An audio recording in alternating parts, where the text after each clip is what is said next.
1, 2, 3, 4, 5, 6, 7, 8, 9, 10. V dňoch 8. a 9. apríla sa na základných školách v zriaďovateľskej pôsobnosti mesta Skalica uskutočnil zápis detí do prvého ročníka. Rodičia priviedli svoje ratolesti, ktoré si potom pani učiteľky v triedách vyskúšali. Museli povedať, ako sa volajú ich rodičia, kde bývajú, museli pomenovať farby, tvary a aj niečo zaspievať či zarecitovať. Sedmokrások,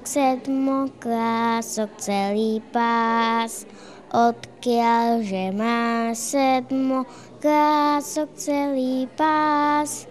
Voňavú mi dáva zem, tanečnú zas otáva, a tu 7 nepoviem, nebuď zvedavá. Celkom bolo pre školský rok 2016-2017 v Skalici zapísaných 218 detí. Z toho 129 na základnej škole Vajanského, 69 na základnej škole Strážnická a 20 na súkromnej základnej škole. Zatiaľ je potvrdených 22 detí, ktoré do prvého ročníka nastúpia až o rok, pretože ich rodičia požiadali o odklad povinnej školskej dochádzky.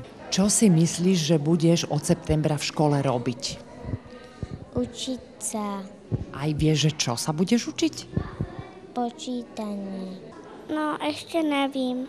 Písať. No, A tešíš sa do školy? áno. Áno. Áno. Prezradím vám, ja som kruh. Tento štvorec je môj druh. Trojuholník prišiel k nám, veľmi rád mu ruku dám. Neuhádol by však nik, patrí k nám aj obdĺžnik.